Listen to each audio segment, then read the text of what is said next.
오늘 이 밤에 주시는 하나님의 말씀은 예레미야서 33장 1절부터 3절의 말씀입니다.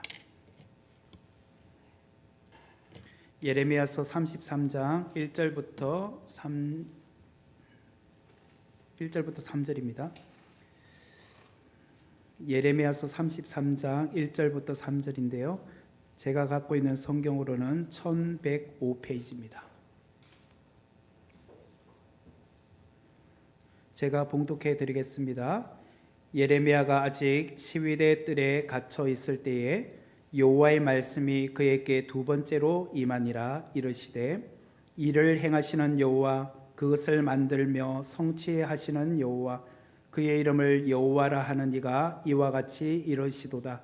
너는 내게 부르짖으라. 내가 내게 응답하겠고 내가 알지 못하는 크고 은밀한 일을 내게 보이리라. 아멘. 네, 오늘은 우리가 예레미야서 33장 1절에서 3절의 말씀을 중심으로 기도하면 큰 비밀을 알려주십니다 라는 제목으로 귀한 은혜를 함께 나누겠습니다. 과거나 현재나 국가적으로 혹은 개인이나 혹은 가정으로 볼 때에 어려움이 없었던 적은 한 번도 없었던 것 같습니다. 그러므로 우리는 현재 겪고 있는 이 고난, 그 고난에도 하나님의 계획하심과 하나님께서 뜻하신 바가 있다는 것을 우리는 잊지 말아야 합니다. 분명히 이 고난 가운데 주시는 유익이 있다라는 것입니다. 그래서 저는 이 시간 예레미야서 33장 1절부터 3절의 말씀을 통하여서 영적인 측면에서 이 시대에 우리가 겪고 있는 이 고난을 통하여 하나님이 주시는 메시지를 우리가 발견하며 또 그 안에서 고난이 주는 유익이 무엇인지 우리가 함께 살펴보고자 합니다. 1절의 말씀을 다시 보시면 예레미야가 아직 시위대 뜰에 갇혀 있을 때에 여호와의 말씀이 그에게 두 번째로 임하니라. 이르시되 라고 시작을 합니다. 여기 보니 1절에 예레미야가 아직 시위대 뜰에 갇혀 있을 때에 라는 시간적인 배경으로 시작을 하고 있죠. 특별히 1절에 보면 아직이라는 단어가 나옵니다. 아직. 이 말을 표준 새 번역으로 보면은 여전히라고 되어 있습니다. 여전히. 다시 말하면 예레미야 선지자는 아직 혹은 여전히 시위대, 이 말은 근위대 혹은 경호대라고 말을 할 수 있는데 그 뜰 안에 있는 감옥에 갇혀 있었다는 거예요. 굉장히 긴 시간 동안 이곳 근위대 뜰 안에 갇혀 있었다라는 거예요. 구금 상태에 있었다는 뜻이겠죠. 그는 언제 풀려날지 모르는 상황 가운데 놓여 있었다라는 것입니다. 그는 생명이 보장되지 않는 상황, 미래가 보장되지 않는 상황 가운데 지금 감옥에 구금되어 있었습니다. 오늘 예배를 드리러 나오신 분들 중에는 예레미야처럼 여전히 힘들고 어려운 상황 가운데 놓여 있는 분들도 계실 겁니다. 그분들에게 오늘 특별한 은혜가 있기를 바랍니다. 여러분, 선지자가 본래 있어야 될 장소는 어디일까요? 시위대 뜰 안에 감옥 안에 갇혀 있는 것이 선지자가 있어야 될 장소일까요?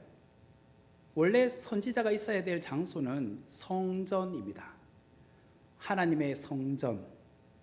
그런데 오늘 이 본문에 보면 예레미야 선지자는 성전이 아니라 감옥에 구금되어 있다라고 묘사를 하고 있죠. 그렇다면 누가 예레미야 선지자를 감옥에 가두었을까? 예레미야서 32장 1절부터 2절의 말씀을 보면 이렇게 나옵니다. 32장 1절인데요. 유다의 시드기야 왕 10째 해에 곧 느부갓네살 18째 해에 여호와의 말씀이 예레미야에게 임하니라. 그때에 바벨론 군대는 예루살렘을 에워싸고 선지자 예레미야는 유다의 왕의 궁중에 있는 시위대 뜰에 갇혔으니, 여기 이제 시간적인 배경이 나오는데 1절에 보면은 유다의 시드기야 왕이 10년째 되었을 때, 재위 기간이 10년째 되었을 때고, 그때가 느부갓네살 왕이 된 지 18년째라고 말합니다. 그때에 바벨론 군대들이 예루살렘을 쳐들어와서 예루살렘 성을 에워싸고 있었다라고 표현을 하고 있습니다.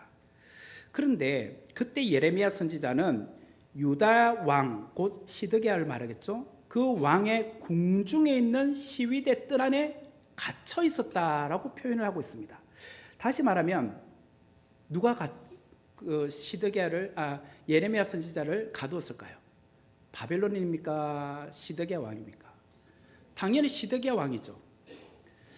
아니, 자기 나라 선지자를 왕이 가둬버렸다는 거예요. 그렇다면 왜 가둬버렸죠? 우리가 새벽 예배 때 계속 나오시는 분들은 아마 이 내용들을 계속 들었기 때문에 아실 것이고, 또 개인적으로 큐티 하시는 분들도 아실 겁니다. 예레미야 선지자가 유다의 궁중의 시위대들에 갇혀 있는 이유는 예레미야가 그때 유다 백성들에게 너희들은 바벨론에게 항복하라, 저항하지 말라, 그냥 순순히 끌려가라 라고 말했기 때문이란 거예요. 유다의 백성들 앞에서 또 특별히 시드기야 왕에게 예레미야 선지자는 예언을 했습니다. 하나님의 말씀이라고 하면서 지금부터 우리가 힘을 모아서 바벨론을 공격하자. 우리는 무찌를 수 있다. 바벨론은 물러갈 것이다. 그렇게 예언한 것이 아니라 오히려 우리는 순수하게 끌려가야 된다. 배반하지 말라. 그냥 순수하게 우리는 항복하자. 이런 말을 했다는 거예요. 그러므로 유다 백성들이 볼 때는 예레미야 선지자는 매국노와 같은 사람이었어요. 그러니 시위대들에 가둬놓을 수밖에 없었던 거죠. 지금 예레미야서 33장 1절부터 3절의 말씀을 하고 있습니다. 유다는 바벨론에 의해서 지금 바깥으로 에워싸고 있고, 이 상황을 보면 국가적으로는 바벨론이라는 거대한 나라에 의해서 감옥에 갇힌 형국이에요. 예루살렘 성이 바벨론 군대에 의해서 에워싸여 있으니까 큰 그림을 보면 바벨론이라는 나라가 예루살렘 성을 에워싸고 있으니 그 감옥이라는 느낌이 들지 않겠습니까? 그런데 또 그 안으로 또 들어가 보면 예루살렘 성 안에 왕궁이 있는데 그 왕궁의 시위대 뜰 안에 예레미야가 또 갇혀 있어요. 이런 위기 상황 안에 지금 예레미야가 갇혀 있다라는 거예요. 특별히 예레미야 선지자는 하나님의 성전에 있어야 됨에도 불구하고 선지자가 감옥에 갇혀 있다라는 것이 특이한 상황입니다. 선지자가 갇혀 있다는 것은 더 이상 하나님의 말씀을 전할 수 있는 상황이 아니게 되었다. 하나님의 말씀을 전할 수 없는 상황이 되었다라는 뜻이겠죠. 마치 장군이 전쟁터에 나가서 전쟁의 지휘를 해야 되잖아요. 근데 전쟁에 나가서 지휘를 해야 될 장군이 감옥에 갇혀 있다라고 생각해 보세요. 그러면 전쟁에서 어떻게 이길 수 있겠습니까? 마찬가지로 선지자가 성전에 가 있든지 아니면 하나님의 말씀을 대언하기 위해서 바깥에서 활동을 해야 되는데 감옥에 갇혀 있으니 더 이상 하나님의 말씀을 전할 수 없는 상황이 된 것이죠. 이처럼 시드기야 왕은 예레미야 선지자에게 하나님의 말씀을 전하지 못하도록 감옥에 가둬 버렸어요. 1절의 말씀을 다시 보면 예레미야가 아직 시위대들에 갇혀 있을 때에 여호와의 말씀이 그에게 두 번째로 임하니라 이르시되, 여기 보면 여호와의 말씀이 임한 장소가 분명히 아직 시위대 뜰에 갇혀 있을 때에라고 표현을 하고 있습니다. 몸은 감옥에 갇혀 있지만 바로 그때가 예레미야에게는 하나님의 말씀이 임한 때였다고 말씀을 하고 있죠. 1절의 말씀을 다시 강조하면 이런 거예요. 갇혔다는 것이 중요한 게 아니라 갇혔음에도 불구하고 하나님의 말씀이 임하고 있다는 것이 더 중요하다는 거예요. 사람들은 어디에 많은 관심을 두느냐면 예레미야가 시위대 뜰에 갇혔구나. 너무나도 안타깝다. 우리는 갇혔다는 것에 집중을 합니다. 관심을 둬요. 사람들의 관심이 어디 있느냐면요, 내가 처한 상황에 관심을 둬요. 그게 초점을 맞춰요. 내 현실을 봐. 내가 지금 얼마나 힘든 상황이야. 너무나도 지금 위기 상황 가운데 왔어. 내 건강의 상태, 내 경제적인 상황, 그것에 몰입되어서 그것만 바라본단 말이에요. 하지만 하나님은 우리의 상황이나 우리의 환경에 초점을 두시는 분이 아니라 그 상황 가운데서도 하나님의 말씀이 임하고 있느냐, 이것에 관심을 두신다는 거예요. 아무리 어려운 상황일지라도, 아무리 힘든 환경에 놓여 있을지라도 우리가 그 상황이나 그 환경에 매몰되어 있지 말고 그 상황 가운데서도 하나님의 말씀이 들려지느냐, 내가 하나님의 말씀을 붙들고 있느냐, 하나님의 말씀이 내게 임하고 있느냐, 이게 더 중요하다는 거예요. 어떤 분들은 갑자기 암 선고를 받았습니다. 암 선고를 받는 순간 무너지죠. 마음이 무너지고 울기 시작을 합니다. 그러면서 내 현실의 상황만 바라보기 시작을 하는 거예요. 큰일 났다는 거죠. 거기에 지금 집중하지 말라는 거예요. 그럴수록 우리는 하나님의 말씀을 들어야 된다는 거예요. 하나님의 손을 붙들어야 된다는 거예요. 이것을 오늘 1절이 우리에게 말하고 있어요. 과거에 코로나19를 겪으면서 많은 사람들이 어려움을 겪지 않았습니까? 특별히 자영업자들이나 소상공인들이 많은 어려움을 겪었습니다. 그러다가 회사가 또 상점이 문을 닫는 경우들도 참 많았죠. 지금도 여전히 경제적으로나 건강으로나 가정으로나 관계적으로 볼 때 어려움을 겪고 있는 분들이 참 많으십니다. 그 상황에선 정말 힘들 수밖에 없죠. 그럴 때 성도는 경제적인 손실을 바라보게 되죠. 성도는 그 무너지는 상황을 바라보게 되죠. 그러나 그보다 더 큰 문제는 영적인 손실은 없는가? 영적으로 무너지고 있는 것은 없는가? 영적으로 침체되거나 영적으로 하나님과 거리가 멀어지고 있는 것은 없는가? 그것을 먼저 점검하라는 거예요. 감옥에 갇혀 있지만, 현실은 어렵지만 하나님의 말씀이 들려지고 하나님의 말씀이 임하고 있다라는 것이 중요하다는 거예요. 오늘 1절은 그거예요. 예레미야는 시위대 뜰에 갇혀 있지만 여호와의 말씀이 임하고 있어요. 예레미야 선지자는 감옥에 갇혀 있지만 하나님이 그에게 임하고 있다. 이게 은혜라는 거예요. 은혜. 만약 감옥에 갇혀 있는데 하나님의 말씀이 임하지 않는다, 하나님의 말씀이 들려지지 않는다, 내가 힘들고 어렵지만 하나님의 말씀을 붙들지 않는다, 이게 더 큰 문제라는 거예요. 우리가 아무리 현실이 암울하고 답답하고 어려워도 어두워도 하나님의 말씀을 붙들고 있기만 한다면 살아날 수 있다는 거예요.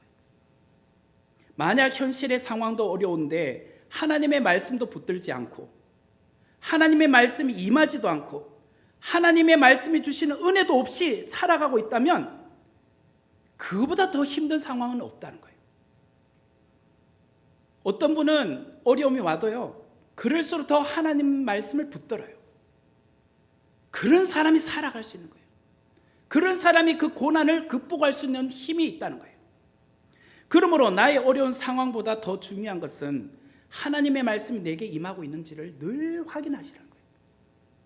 나의 삶이 힘들어도 내게 하나님이 주시는 말씀이 있기에 그 말씀을 매일 묵상하고 그 말씀이 주시는 은혜가 있기에 오늘도 느끈히 세상을 이겨나가는구나, 오늘도 느끈히 이 고난을 이겨나갈 수 있는 힘이 있구나, 이게 우리의 성도가 가져야 될 태도라는 거예요. 하지만 하나님의 말씀이 희박했던 시대도 있었습니다. 그 대표적인 사례가 사무엘상 3장 1절에 나와요. 사무엘상 3장 1절에 보면 아이 사무엘이 엘리 앞에서 여호와를 섬길 때에는 여호와의 말씀이 희귀하여 이상이 흔히 보이지 않았더라. 여기 보면 시기가 나오죠. 어린 사무엘이 엘리 앞에서 여호와를 섬기고 있었을 때에 라는 시간적인 배경이 나와요. 사무엘이 어려요, 아직. 그런데 엘리 제사장에게 가서 제사장으로서 임무를 이제 배워가고 있는 시점이었죠. 그때 제사장은 엘리였습니다.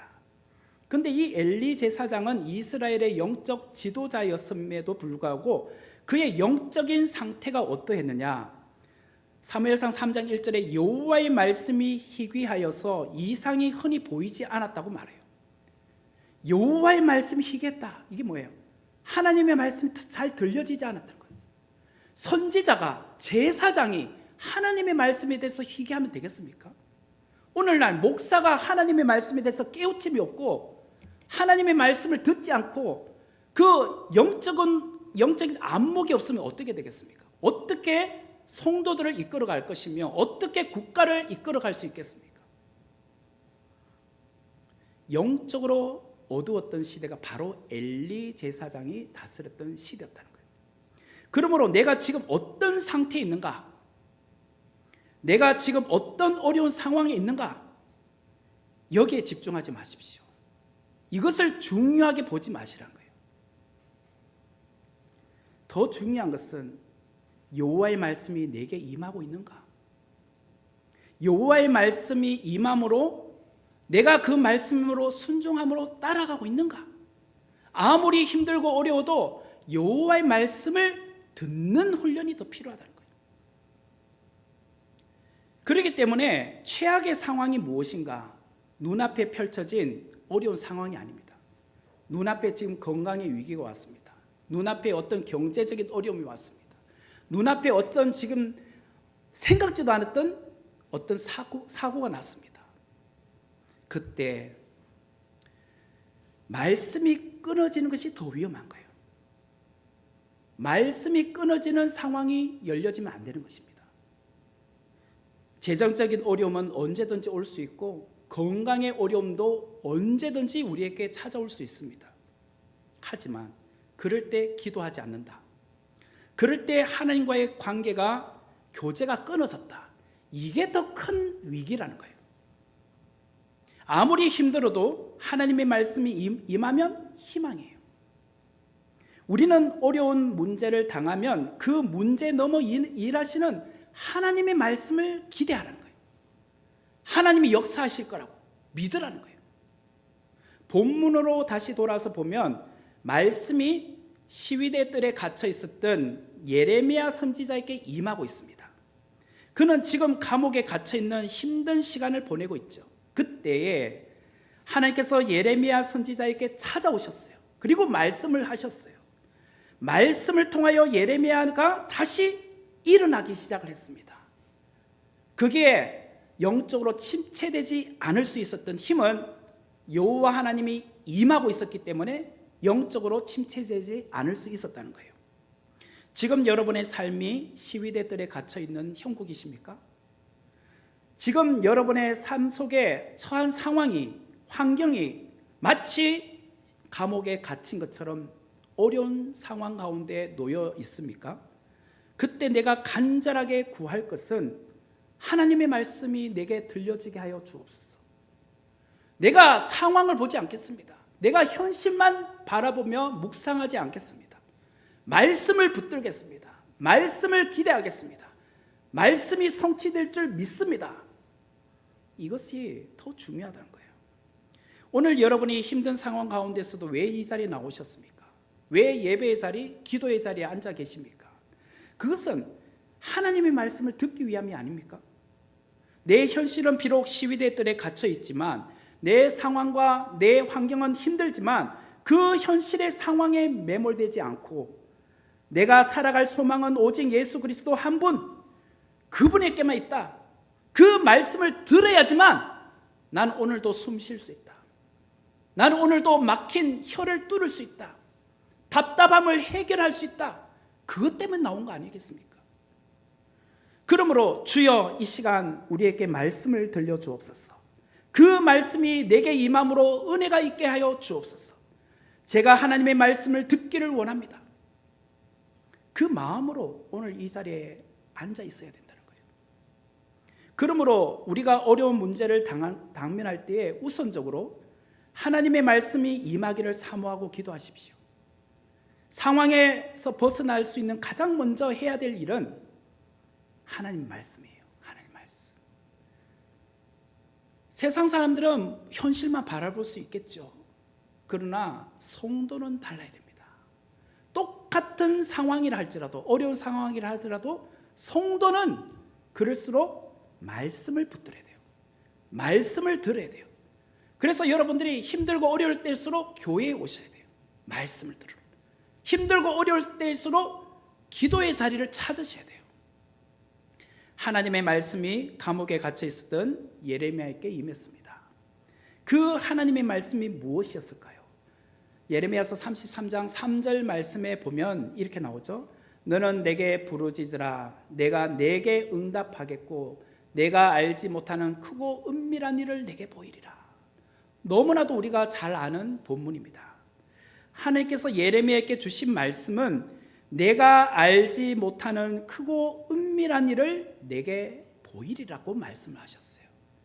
여기서 은밀한 일이라는 단어는 공동 번역이나 표준 세 번역이나 우리말 성경이나 쉬운 성경 이렇게 네 개의 성경책에 보면, 다시 말하면 공동 번역, 표준 세 번역, 쉬운 성경 그리고 우리말 성경에 보면 은밀한 일을 비밀이라고 번역을 했습니다. 비밀. 다시 말하면 내가 알지 못하는 크고 은밀한 일, 그 비밀을 내게 보여줄게 라고 말씀을 하셨다는 거예요. 비밀이 무엇이죠? 비밀은 감추어져 있는 것을 비밀이라고 하지 않습니까? 비밀은 아무에게나 알려주는 게 아니죠. 비밀은 정말 친한 사람, 믿을 만한 사람, 혹은 가족에게만 알려주는 것이 비밀이잖아요.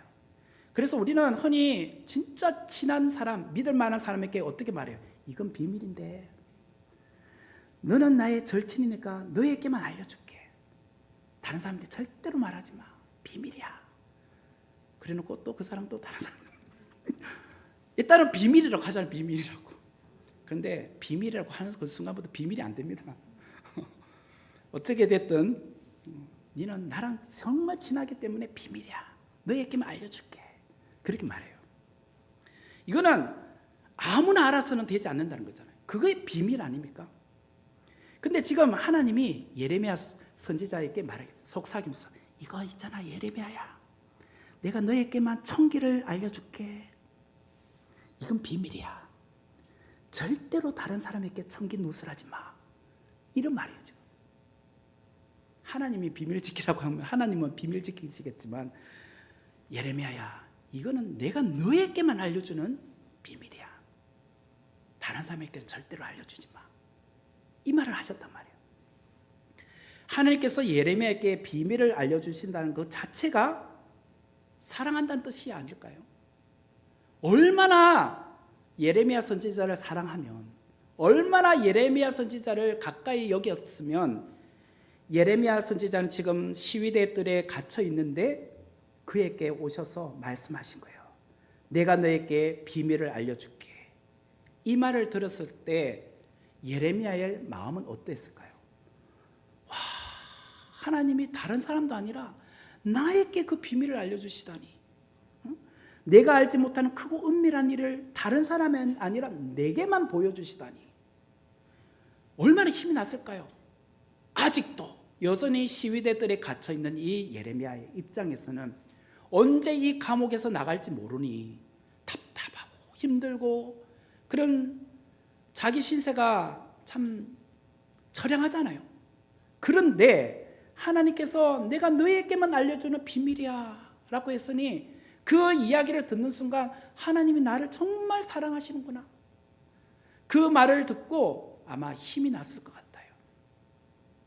그런데 하나님이 오늘 여러분 개개인에게 내가 너에게 하나님의 비밀을 알려줄게 라고 하신다고 생각해 보세요. 그러면 여러분 힘이 나지 않겠습니까? 용기가 불끈불끈 날 것 같습니다. 그죠? 오늘 그런 은혜가 여러분에게 임하길 바라요. 또한 다른 사람들은 절대로 알지 못하는 나만이 알고 있는 비밀이 있다면 두려움이 사라져요. 절망에서 일어날 수 있어요. 그전까지는 두려웠죠. 절망했죠. 근데 하나님께서 내게 비밀을 알려주셨거든요. 그 비밀이 뭘까요? 비밀은 내가 알지 못하는 것을 아는 거잖아요. 그러면은 미래에 대한 일이 아니겠습니까? 그걸 아는 순간 두려움이 사라지는 거죠. 그걸 모르기 전까지는 염려가 가득 찼고 낙심이 되었고 걱정이 되었는데 그것을 아는 순간 두려움의 요소들이 다 사라지고 마음의 평안이 오기 시작하고 절망을 이길 수 있게 되었지 않았겠습니까? 그렇다면 하나님의 비밀을 알기 위해서 먼저 무엇을 해야 될까요? 하나님의 비밀을 알려면 무엇을 해야 될까요? 3절 말씀 초도에 보면 너는 내게 부르짖으라 내가 내게 응답하겠고, 하나님의 은밀한 비밀을 알려면 너는 내게 부르짖으라고 하셨어요. 절박한 기도를 하라는 거예요. 그래야 하나님께서 내가 너에게 비밀을 알려줄게 한다는 거예요. 어려운 상황에 놓여 있는 성도라면, 사방이 우겨쌈을 당하고 있는 그런 상황에 놓여 있다면 이 어려운 문제를 어떻게 풀 수 있을까? 그 해결책은 하나님께 부르짖는 것에 있다는 거예요. 하나님께 부르짖는 것. 너는 내게 부르짖으라 내가 네게 응답하겠다. 우리가 할 일은 하나님 앞에 부르짖는 거예요. 그러면 하나님이 하시는 일은 응답하는 거예요. 나는 하나님 앞에 부르짖고 하나님은 내게 응답하고, 부르짖어야 응답이 온다는 거예요. 부르짖어야 응답이 온다. 부르짖지도 않는데 어떻게 응답이 오겠습니까? 너는 내게 부르짖어라 그리하면 내가 네게 응답하겠고. 이 순서란 말이에요. 마태복음 7장 7절 말씀에 보면 구하라 그리하면 너희에게 주실 것이요 찾아라 그리하면 찾아낼 것이요 문을 두드리라 그리하면 너희에게 열릴 것이니, 구하라 찾아라 문을 두드리라고 말씀하고 있지 않습니까? 성경에는 수많은 기도의 내용을 담아 놓은 그런 말씀들이 있는데요, 그 중에 지금 두 가지 본문에 대해서 말씀을 드리고 있습니다. 하나는 예레미야서 33장 3절, 또 다른 하나는 마태복음 7장 7절입니다. 이 두 가지가 기도에 있어서 가장 중요한 본문 가운데 두 구절입니다. 그래서 여러분들이 예레미야서 33장 3절, 마태복음 7장 7절 말씀은 아마 외우시면 좋을 것 같아요. 그래서 있잖아요, 기도를 여는 키가 있어요. 첫 번째 키는 예레미야 33장 3절이에요. 333이에요. 333. 그래서 트리플 3 그죠? 비밀 번호가 333이에요. 예레미야서 33장 3절, 너는 내게 부르짖으라 내가 네게 응답하겠고 내가 알지 못하는 크고 은밀한 일을 내게 보이리라. 이게 기도 응답의 첫 번째 키예요. 두 번째는 마태복음 7장 7절, 다시 말하면 더블 세븐 77 외우기 쉽죠? 33377. 그래서 33377 번호키를 누르면 기도가 응답이 됩니다. 네. 구하라 그리하면 너희에게 주실 것이요 찾아라 그리하면 찾아낼 것이요 문을 두드리라 그리하면 너희에게 열릴 것이라. 자, 뭐 저 혼자만 이렇게 하면 안 되겠죠? 그래서 먼저 우리가 예레미야서 33장 3절 333 우리 같이 자막을 보면서 같이 큰 소리로 읽어보겠습니다. 시작. 너는 내게 부르짖으라 내가 내게 응답하겠고 내가 알지 못하는 크고 은밀한 일을 내게 보이리라. 아멘. 예, 333. 근데 333을 해놓고 뭐였더라? 이사야서 333장 3절이었나? 또 그러시면 안 돼요. 예레미야서 33장 3절이었습니다. 무조건 333에가 333 박수만 치고 있으면 안 돼요. 앞에 것도 중요합니다. 앞에 것. 창세기 33장 3절이 아니고 예레미야서 33장 3절.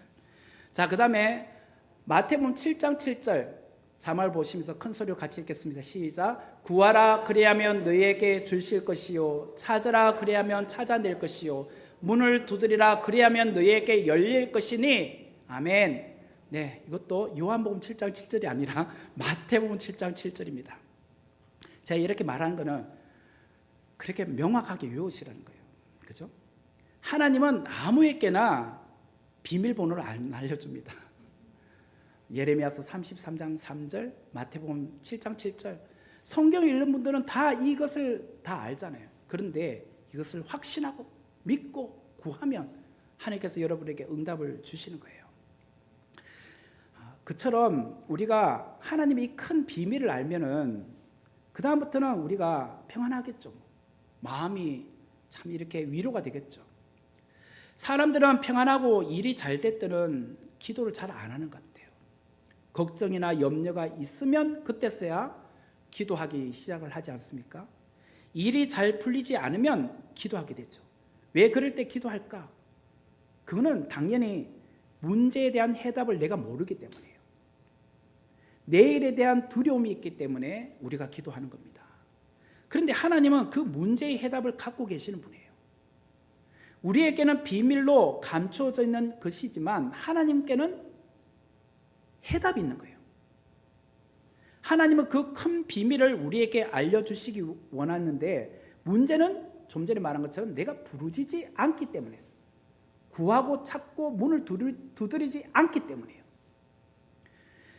우리가 부르짖고 구하고 찾고 두드리면 하나님은 반드시 응답하세요. 하나님은 그래서 우리에게 말씀하시죠. 부르짖으라, 기도하라, 구하라, 찾으라, 두드리라 라고 말씀하셨어요. 그러면 응답하리라. 하나님은 응답할 마음을 이미 갖고 계세요. 그런데 우리가 소극적으로 기도하거나 혹은 아예 기도하지 않거나 그러면 응답이 없다라는 것이에요. 하나님께서 예레미야에게 알려주고 싶어 했던 것은 크고 은밀한 일, 바로 비밀이었어요. 그 큰 비밀이 무엇이었을까? 이어서 보면은 예레미야서 33장 6절 이하에 보면 이스라엘의 회복이 바로 큰 비밀이었어요. 지금은 바깥에 바벨론이 공격해 와서 예루살렘 성을 에워싸고 있습니다. 곧 무너질 것 같아요. 그런데 하나님의 큰 그림은, 큰 계획은 이미 회복을 주셨어요. 이스라엘 백성이 다시 회복되고 이스라엘 백성들을 향하신 하나님의 그런 회복의 메시지가 이미 큰 그림 가운데 청사진에 있었다는 거예요. 하나님으로부터 비밀을 들으면 더 이상 두렵지 않겠죠. 부르짖고 기도하기 전까지는 분명히 두려웠습니다.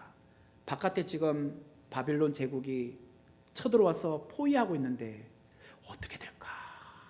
걱정이 태산 같잖아요. 우리에게도 정말 이 건강의 문제 어떻게 될까? 걱정이 많잖아요. 우리 자녀 문제 어떻게 될까? 걱정이 많잖아요. 그런데 하나님께서 큰 비밀을 알려주셨다.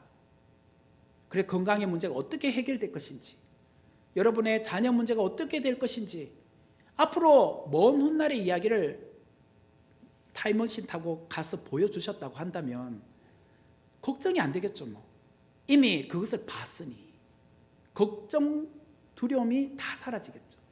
그것처럼 하나님은 기도하는 자에게 내가 알지 못하는 큰 비밀을 알려주신다고 말씀하고 계세요. 그 비밀을 듣게 되면 우리에게는 이제 확신이 생깁니다. 아, 하나님이 하시겠구나. 그걸 믿고 오늘도 기도하고 확신 가운데 살아갈 수 있어요. 그동안 내가 내일에 대한 염려가 있었던 것은 나를 향한 하나님의 큰 계획, 나를 향한 하나님의 큰 그 스케줄, 청사진을 몰랐기 때문에 걱정을 했던 거예요. 이제는 알게 되었으니, 그 큰 비밀을 내가 알게 되었으니 이제 걱정하지 않을 수 있게 되었다라는 것이에요. 그러면 기도 가운데 우리가 확신하게 되는 그 하나님은 어떤 분이냐 말이에요. 하나님께서 우리에게 큰 비밀을 보여주신다고 하셨는데 우리가 기도 가운데 만나는 그 하나님은 어떤 분이시냐 말이에요. 2절 말씀에 보면 일을 행하시는 여호와, 그것을 만들며 성취하는 여호와, 그의 이름을 여호와라 하는 이가 이와 같이 이르시도다. 여호와 하나님은 누구신가? 일을 행하시는 여호와다. 그리고 그것을 만들며 성취하는 여호와다 라고 말씀하세요. 다시 말하면 창조주 하나님이라는 거예요. 창조주 하나님, 무에서 유를 창조하신 우리의 삶에 일을 행하고 계시는 여호와다 라고 말씀하고 계세요. 하나님은 우리의 무너진 영역을 다시 회복해 하시는 분, 하나님은 우리의 열악한 환경이나 닫힌 상황을 일을 통하여서 이루어 주시는 분, 그리고 어떤 상황이 비틀려져 있는데 그것을 제자리로 되돌려 놓으시는 분, 이전보다도 더 크게 성취시켜 주시는 분, 그분이 바로 우리가 믿고 고백하는 여호와 하나님이라고 말씀을 하고 있어요. 그리고 여호와 하나님은 그의 이름이 여호와다고 말하고 있어요. 여호와, 그의 이름을 여호와라 하는 이가 여호와. 이 여호와라는 것은 스스로 있는 분이잖아요. 스스로 있다. 과거에도 현재도 미래에도 변함없이 계시는 분, 죽었다가 살았다가 죽은 하나님이 아니란 거예요. 과거에는 없었는데 지금 갑자기 등장한 하나님도 아니란 거예요. 이전부터 영원토록 변함없이 계시는 분, 그 여호와, 그 하나님이 우리의 도움이 되신다고 말씀을 하고 있어요. 우리가 하나님께 기도하는 이유는 그 하나님께 주목하기 위함이죠. 하나님은 비밀을 알려주실 뿐만 아니라 그 비밀이 그대로 이루어지도록 해주시는 분이라고 제가 말씀을 드렸습니다. 그렇기 때문에 2절은 그 하나님이 누구신지에 대해서 우리에게 분명히 알려주고 계세요. 그 여호와 하나님을 우리가 안다면 우리는 기도 가운데 확신이 생겨요. 믿을 수 있다는 거예요. 의심하지 않고 그분에게 내 모든 것을 맡길 수 있는 거예요. 우리가 기도 시간에 가장 먼저 해야 될 일이 있어요.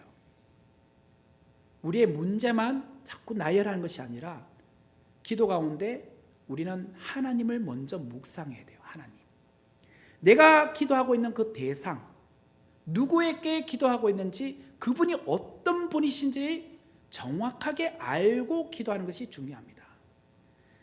그분을 알아야 내가 기도하는 것이 든든하잖아요. 보장이 되잖아요. 그분이 정말 우리의 삶 속에 일을 제대로 잘 마무리해 주지 못하는 분이라면, 성취해 주지 못하는 분이라면 우리가 어떻게 그분에게 내 인생을 맡길 수 있습니까? 어떻게 내가 그분에게 전적으로 의지하고 모든 것을 말씀드릴 수 있겠습니까? 그분은 우리의 삶 속에 모든 것을 이룰 수 있는 일을 행하시는 분이잖아요. 그 일을 만들어 성취하시는 분이잖아요. 스스로 하나님이라고 말씀하고 계시잖아요. 그렇기 때문에 기도에서 가장 중요한 것은 하나님 누구신가 분명히 확신하는 것이 중요한 거예요. 하나님께 집중하는 것이 중요해요. 복잡한 문제 있어요. 우리의 현실의 삶이 힘들어요. 그렇지만 내가 구하는 그 하나님은 이 문제들도 다 마무리 깨끗하게 정리해 주실 수 있는 분, 일을 행하시는 분이다. 그것을 만들어 성취하시는 분이다. 그분은 이름은 여호와다. 우리가 믿고 확신하면 우리 인생에 참된 안식이 오고 평안이 올 수 있다는 거예요. 우리는 주로 하나님보다 상황에 더 관심을 갖지 않습니까? 오늘 1절부터 3절의 말씀 가운데 여러분들의 평소에 예레미야서 33장 3절 말씀 1절, 2절, 3절에 여러분은 어디에 더 주목을 하십니까? 형광펜을 줄을 끊는다면 1절에 줄을 것입니까? 2절에 줄을 것입니까? 3절에 줄을 것입니까? 3절에 주로 줄을 그으실 겁니다. 3절, 너는 내게 부르짖으라 내가 네게 응답하겠고. 얼마나 좋습니까? 여기는 막 노란색 줄 긋고 붉은색으로 별표 타고 그렇게 하시겠죠. 그게 중요하긴 한데, 그러면 이 내게 부르짖으라 내가 네게 응답하겠다 하시는 그분을, 하나님을 우리 알아야죠. 하나님. 사실은 하나님이 그것을 응답해 주시는 거잖아요. 그래서 사실 3절도 중요하지만 3절을 이루어 주실 그 하나님이 누구신지를 알아야 된다는 거예요. 그래서 2절이 더 중요한 거예요. 2절이 하나님은 누구신가? 그분은 일을 행하시는 분, 그분은 일을 만들어 성취하시는 분, 그분은 여호와다. 그분이 내게 부르짖으라고 한 거예요. 그러면 내가 너에게 응답해 주시겠다고 말씀한 거예요. 우리는 기도 응답에만 집중하지만 대상이 중요하잖아요. 누구에게 기도합니까? 부처에게 기도하는 게 아니잖아요. 여호와 하나님 앞에 기도하는 거잖아요. 그러므로 1절, 2절, 3절 중에 어쩌면 가장 중요한 구절은 2절이에요. 2절.